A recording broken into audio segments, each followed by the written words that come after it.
Bom, galera, aqui quem fala é o Tarcísio e vou fazer um vídeo que promete ser curto, que é um método que eu tenho usado para criar aventuras improvisadas, que eu postei lá na comunidade do Facebook e percebi que muita gente se interessou, que eu uso o Might Blade, mas eu acho que essas técnicas aqui, se é que podem ser chamadas de técnicas, podem ser usadas dentro de qualquer sistema. A única coisa que você vai precisar é de um sistema e de um livro de monstros. No caso aqui, o livro do Might Blade, o Monstrum Codex, mas você pode usar qualquer bestiário que você tenha aí. Então, como eu faço? Deixa eu fazer uma pausa aqui rapidinho. O primeiro passo seria criar os personagens da sua história. Você pode criar, ou pode fazer que nem eu, que peguei personagens prontos aí, que você encontra as fichas. Eu peguei várias fichas na internet, que pra mim é muito mais fácil. Eu acho mais tranquilo, eu não sou muito fã de criar personagem, embora a criação do Might Blade particularmente eu acho bem interessante, porque é bem rápido. Acho que leva 5, 10 minutos. Se você manja assim do sistema, você vai levar 5 minutos para criar um personagem. É mais o tempo de escolher as habilidades mesmo. Calcular pouca coisa. E aí o que eu faço? Criado ou escolhido os personagens, eu abro o livro dos monstros aleatoriamente. Então abri aqui na Serpente Marinha. Então a minha aventura ela vai envolver a Serpente Marinha. O que eu vou fazer? Eu vou ler o texto da Serpente Marinha e vou elencar ganchos de aventura. Então, a Serpente Marinha. Essa poderosa criatura, normalmente chamada de dragões aquáticos, são descendentes distantes dos dragões. Vivem nas regiões mais profundas dos oceanos, mas podem ser encontradas vagando em qualquer mar. Em geral, são parecidas com dragões, mas não possuem patas ou asas, apesar de algumas possuírem pequenas nadadeiras. Suas características podem variar muito. Algumas podem possuir chifres, outras possuem nadadeiras e outras podem ser tão iguais a uma serpente comum, com exceção do tamanho, óbvio. Suas escamas também são variadas e a mais comum é encontrar serpentes marítimas com um colorido forte e metálico. Alimentam-se de diversos animais aquáticos, preferindo sempre baleias e outros mamíferos marinhos.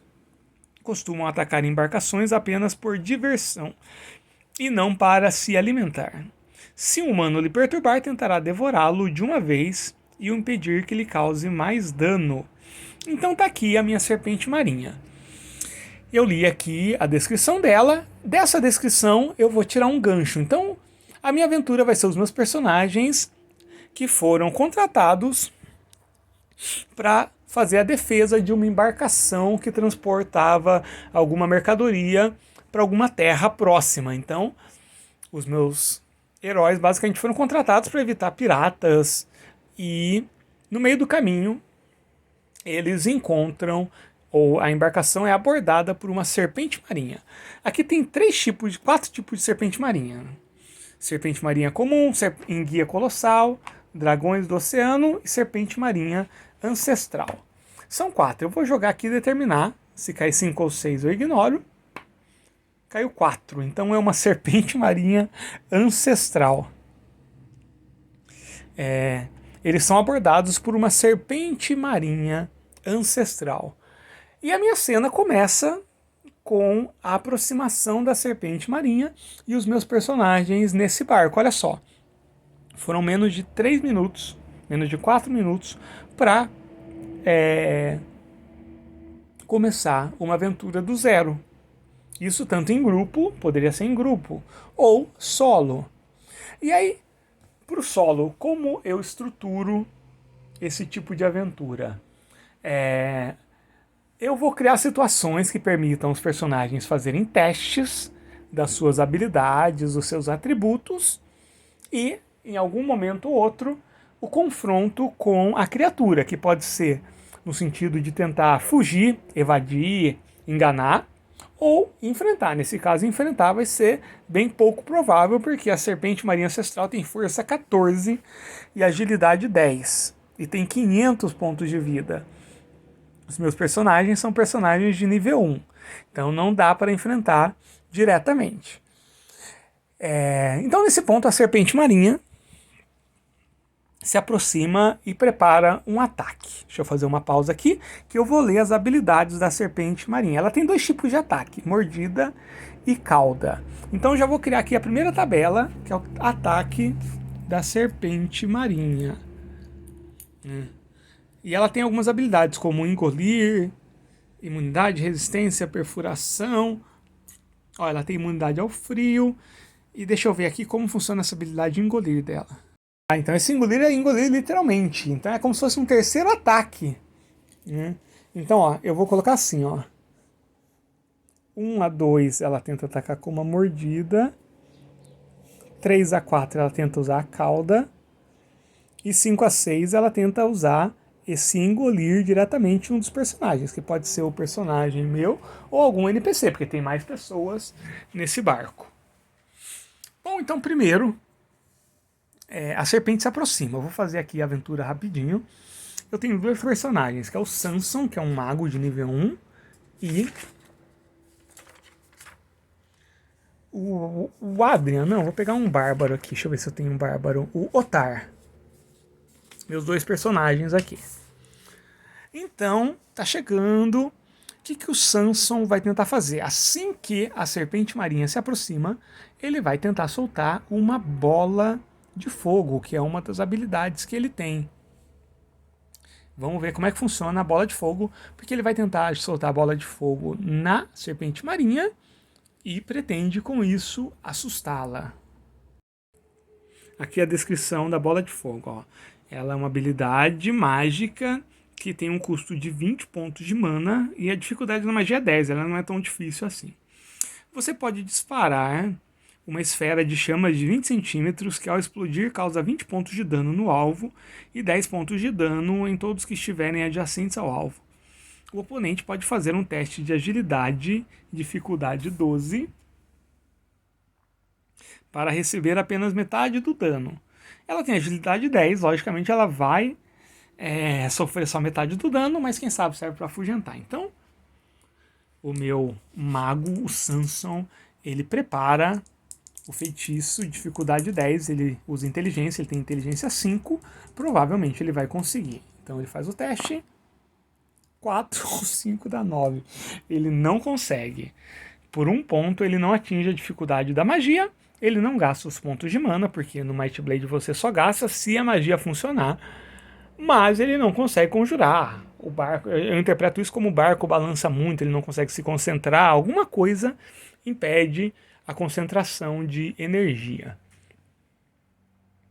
E aí o Otar, ele tem a machadinha que ele pode usar como arremesso, mas aí a serpente marinha ela tem resistência a corte e perfuração, então não serviria para muita coisa não. Então ele não faz nada, agora vamos rolar a criatura. E aí o que eu faço nesse ponto? Geralmente eu crio uma inteligência artificial da criatura, que eu já toquei do ataque. Mas antes disso tem algo que vem antes. E aí eu vou criar uma inteligência artificial que é o seguinte, de 1 a 5, ela ataca diretamente a tripulação. E se cai 6, ela tenta afundar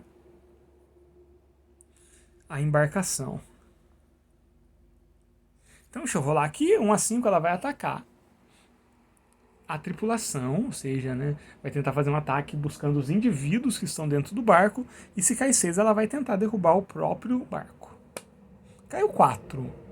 Né? Então eu vou rolar aqui, preciso de uma tabela. Aí eu vou criando as tabelas conforme elas forem usando. Né? Existem outras pessoas da tripulação, além do Samson e do Otar. Então, se cair de 1 a 4, é outra pessoa da tripulação. E se cair 5 ou 6, é um dos dois. Vamos lá. Caiu 3. Então ela ataca um marinheiro que estava lá na proa. E 1 a 3, o marinheiro foge. 4 a 6, não. Não. É um marinheiro a menos. E nesse ponto, o Samson vai tentar novamente a bola de fogo. Dessa vez ele consegue, ele tira 7, mas a inteligência dele, que é 5, dá 12, alcança a dificuldade da magia, que é 10, e acerta a serpente. Automaticamente ela consegue reduzir o dano, na verdade, mas é fogo, né? Ela tem imunidade a frio, talvez o fogo seja um pouco mais ameaçador para ela, que é uma criatura marítima. Vou jogar aqui 1 a 4, aliás, 1 a 5, nada acontece, 6, ela é afugentada por conta disso. Caiu 5, foi quase, mas não, ela vai atacar de novo. E olha só então, gente, já tô aqui quase 10 minutos de aventura, tudo que eu comecei a partir da análise da criatura no livro dos monstros. E aí eu posso direcionar a aventura para o lado que eu quiser. Se eu quiser uma coisa mais estratégica, técnica, gameista, eu vou enfrentar essa serpente, aí vou bolar estratégias, vou ver quantas pessoas tem nesse navio, vou fazer perguntas pro meu oráculo para saber o potencial de combate desse navio, será que é um navio que está preparado, será que não? E aí eu vou fazer o combate a partir dessas estatísticas. Ou se eu quiser focar na parte mais narrativa, né, como a tripulação está lidando com isso, o capitão do navio, o que ele pensa, vamos atrás dele, ver o que ele fala, e bolar formas de tentar escapar dessa serpente marinha sem entrar num confronto direto. E nisso já vai consumir toda uma sessão, um encontro desse. E aí, o que eu faço? Quando eu consigo resolver esse encontro de uma forma ou de outra, seja porque os meus heróis conseguiram escapar, ou porque eles morreram, se eles morreram eu tenho mais um monte de personagens aqui, eu continuo. Vamos supor que eles morreram nesse encontro. O que acontece quando eles chegaram na cidade em que essa mercadoria deveria chegar? Será que vamos supor que a mercadoria chegue, mas os meus personagens morreram no combate. Um dessas fichas pode ser o meu novo personagem que vai receber essa mercadoria, e aí eu iria abrir em outra página, né? Um canidraco. E aí essa mercadoria teria que ter a ver com o canidraco, alimento de canidraco. Alguém desenvolveu uma ração. E agora os meus personagens têm que ir até esse lugar onde existe um canidraco aprisionado, mas esse canidraco fugiu bem na hora em que os heróis estavam lá dentro desse local, e agora eles têm que tentar escapar. Seria a continuação da aventura. E assim eu vou pegando ganchos de criatura em criatura. Por que eu gosto de fazer isso? Porque isso gera tensão, gera possibilidades de um jogo mais tático, gameista, focado no combate, e ao mesmo tempo gera situações propícias para desenvolver toda uma narrativa, achar soluções que não envolvam combate, soluções mais narrativas, mais focadas na inteligência e tudo mais. E assim eu vou fazendo as minhas partidas de Might Blade, sem qualquer preparação, e utilizando o livro de monstros como gancho de aventura, como semeador de ideias. Espero que vocês tenham gostado aí dessa dica. A gente se vê. Um abraço.